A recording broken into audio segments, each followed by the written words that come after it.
जय जयते परम कृष्ण गुरु ईश्वर। कृष्ण गुरु सेवाश्रम में जुटे कृष्ण गुरु एक नाम अखंड कीर्तन का यह आयोजन पिछले 1 महीने से चल रहा है। मुझे खुशी है कि ज्ञान, सेवा और मानवता की जिस प्राचीन भारतीय परंपरा को कृष्ण गुरु जी ने आगे बढ़ाया, वो आज भी निरंतर गतिमान है। गुरु कृष्ण प्रेमानंद प्रभु जी, कृष्ण गुरु जी ने विश्व शांति के लिए हर 12 वर्ष में 1 मास के अखंड नाम जप और कीर्तन का अनुष्ठान शुरू किया था। हमारे देश में तो 12 वर्ष की अवधि पर इस तरह के आयोजनों की प्राचीन परंपरा रही है और इन आयोजनों का मुख्य भाव रहा है कर्तव्य। ये समारोह व्यक्ति में, समाज में कर्तव्य बोध को पुनर्जीवित करते थे। इन आयोजनों में पूरे देश के लोग एक साथ एकत्रित होते थे। पिछले 12 वर्षों में जो कुछ भी बीता समय में हुआ है, उसकी समीक्षा होती थी, वर्तमान का मूल्यांकन होता था और भविष्य की रूपरेखा तय की जाती थी। हर 12 वर्ष पर कुंभ की परंपरा भी इसका एक सशक्त उदाहरण रहा है। 2019 में ही असम के लोगों ने ब्रह्मपुत्र नदी में पुष्करम समारोह का सफल आयोजन किया था। अब फिर से ब्रह्मपुत्र नदी पर यह आयोजन 12वें साल में ही होगा।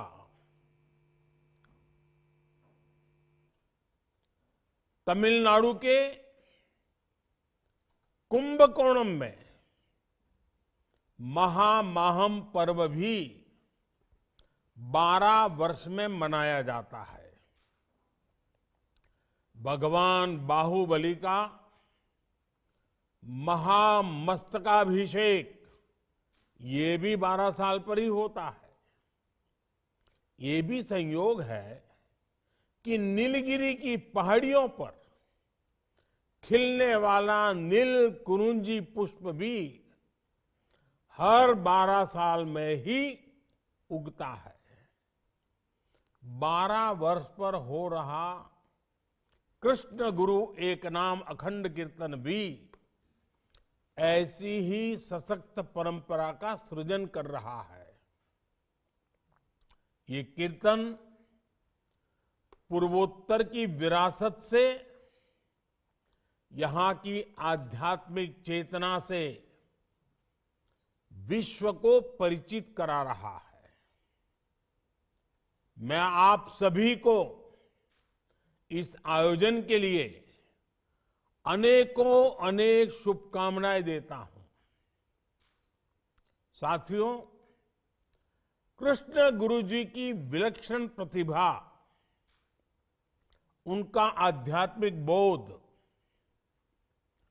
उनसे जुड़ी हैरान कर देने वाली घटनाएं हम सभी को निरंतर प्रेरणा देती हैं।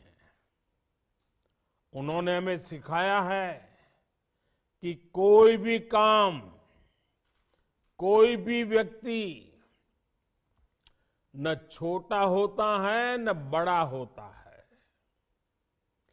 बीते 8-9 वर्षों में देश ने इसी भावना से सबके साथ से सबके विकास के लिए समर्पण भाव से कार्य किया है।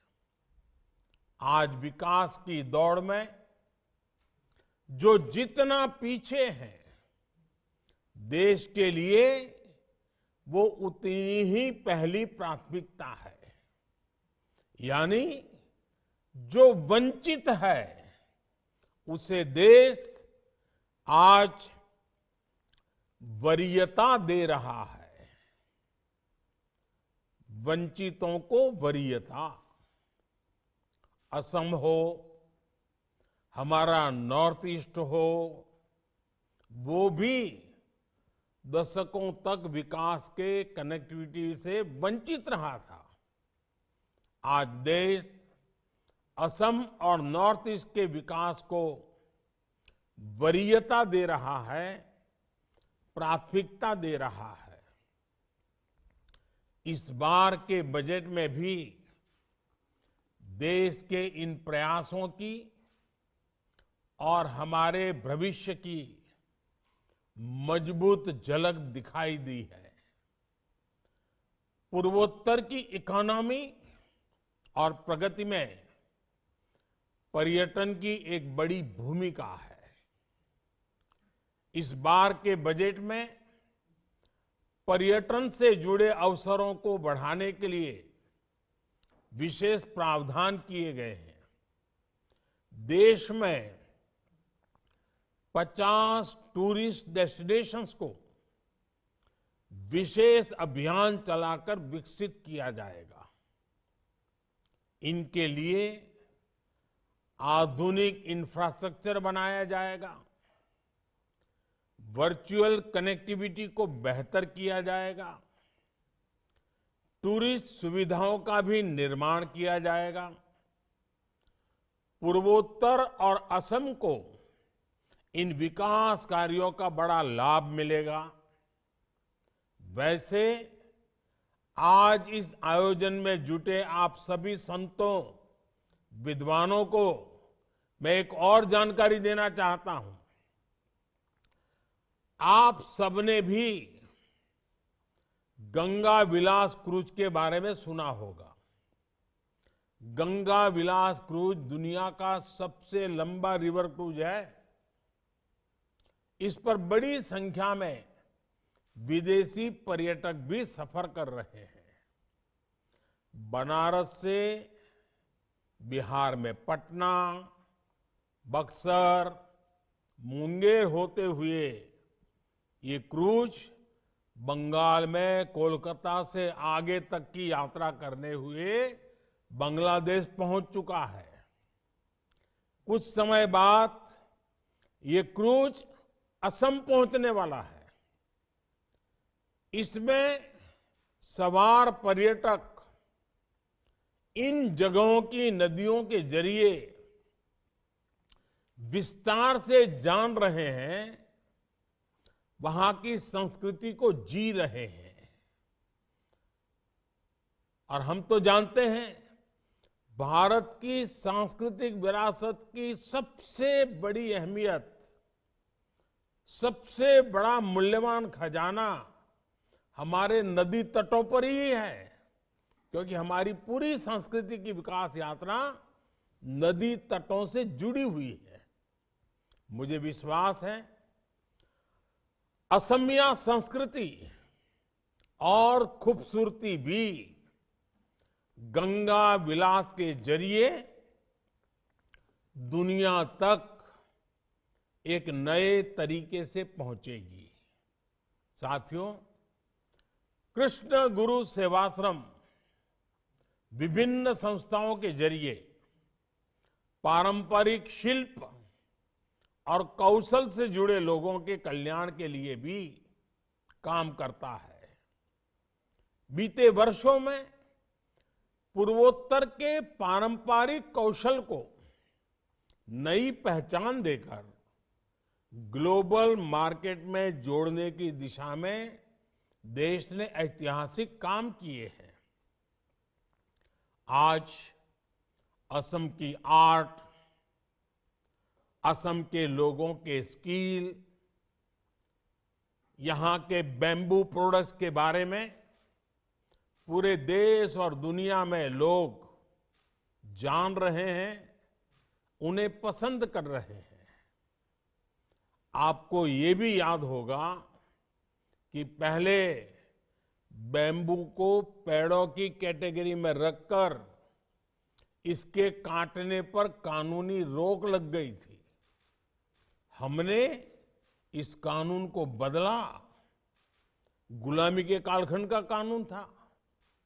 बैम्बू को घास की कैटेगरी में रखकर पारंपरिक रोजगार के लिए सभी रास्ते खोल दिए। अब इस तरह के पारंपरिक कौशल विकास के लिए इन प्रोडक्ट्स की क्वालिटी और पहुंच बढ़ाने के लिए बजट में विशेष प्रावधान किया गया है।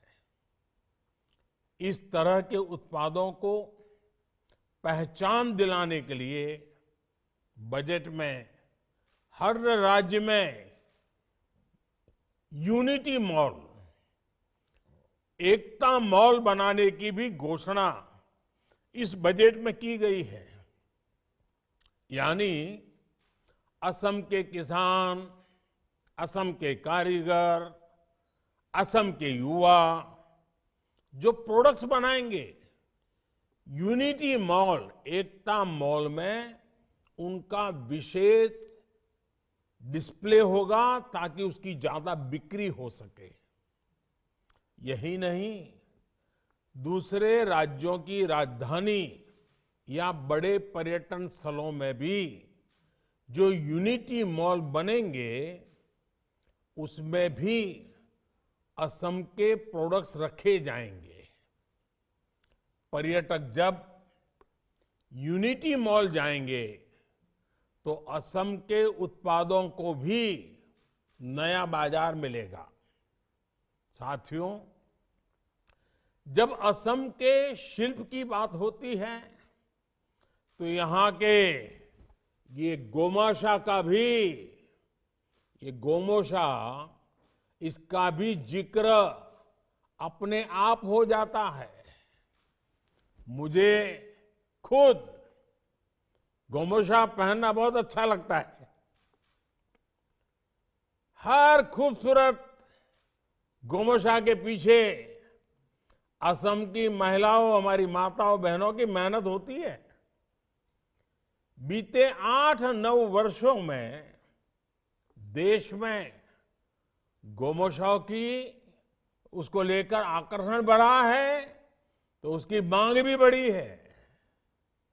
इस मांग को पूरा करने के लिए बड़ी संख्या में महिला सेल्फ हेल्प ग्रुप सामने आए हैं। इन ग्रुप्स में हजारों लाखों महिलाओं को रोजगार मिल रहा है। अब ये ग्रुप और आगे बढ़कर देश की अर्थव्यवस्था की ताकत बनेंगे। इसके लिए इस साल के बजट में विशेष प्रावधान किए गए हैं। महिलाओं की आय उनके सशक्तिकरण का माध्यम बने, इसके लिए महिला सम्मान सेविंग सर्टिफिकेट योजना भी शुरू की गई है। महिलाओं को सेविंग पर विशेष रूप से ज्यादा ब्याज का फायदा मिलेगा। साथ ही पीएम आवास योजना का बजट भी बढ़ाकर 70,000 करोड़ रुपए कर दिया गया है, ताकि हर परिवार को, जो गरीब है, जिसके पास पक्का घर नहीं है, उसका पक्का घर मिल सके। ये घर भी अधिकांश महिलाओं के ही नाम पर बनाए जाते हैं। उसका मालिकी हक महिलाओं का होता है। इस बजट में ऐसे अनेक प्रावधान है जिनसे असम, नागालैंड, त्रिपुरा, मेघालय जैसे पूर्वोत्तर राज्यों की महिलाओं को व्यापक लाभ होगा। उनके लिए नए अवसर बनेंगे। साथियों, कृष्ण गुरु कहा करते थे, नित्य भक्ति के कार्यों में विश्वास के साथ अपनी आत्मा की सेवा करें। अपनी आत्मा की सेवा में समाज की सेवा, समाज के विकास के इस मंत्र में बड़ी शक्ति समाई हुई है। मुझे खुशी है कि कृष्ण गुरु सेवाश्रम समाज से जुड़े लगभग हर आयाम में इस मंत्र के साथ काम कर रहा है। आपके द्वारा चलाए जा रहे ये सेवा यज्ञ देश की बड़ी ताकत बन रहे हैं। देश के विकास के लिए सरकार अनेकों योजनाएं चलाती है, लेकिन देश की कल्याणकारी योजनाओं की प्राणवायु समाज की शक्ति और जनभागीदारी ही है। हमने देखा है कि कैसे देश ने स्वच्छ भारत अभियान शुरू किया और फिर जनभागीदारी ने उसे सफल बना दिया। डिजिटल इंडिया अभियान की सफलता के पीछे भी सबसे बड़ी वजह जनभागीदारी ही है। देश को सशक्त करने वाली इस तरह की अनेकों योजनाओं को आगे बढ़ाने में कृष्ण गुरु सेवाश्रम की भूमिका बहुत अहम है।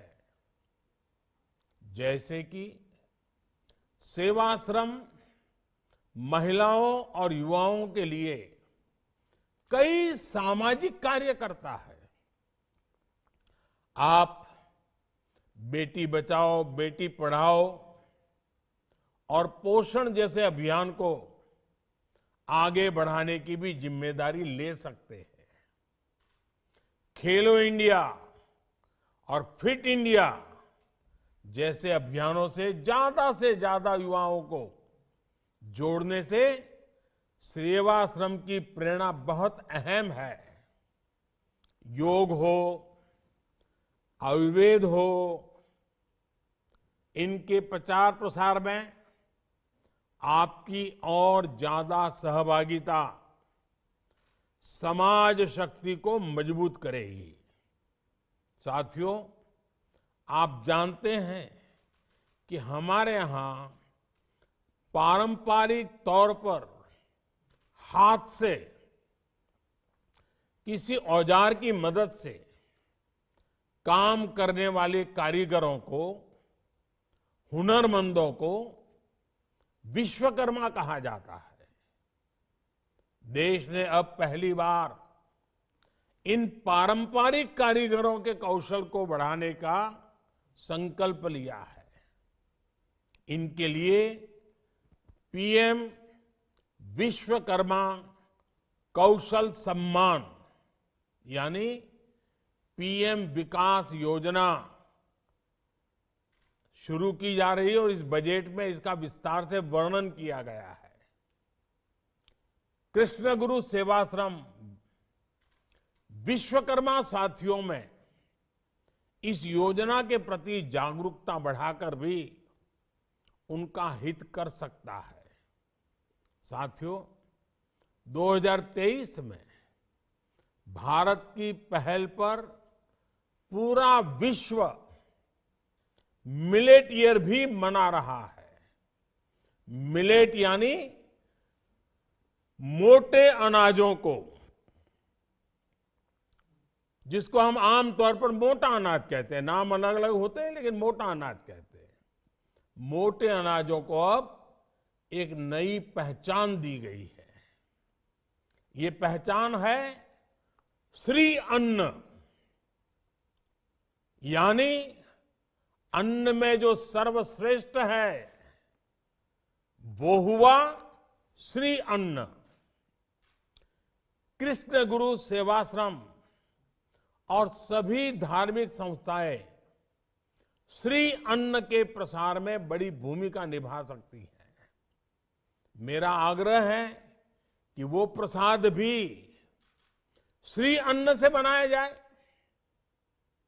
ऐसे ही आजादी के अमृत महोत्सव में हमारे स्वाधीनता सेनानियों के इतिहास को युवा पीढ़ी तक पहुंचाने के लिए अभियान चल रहा है।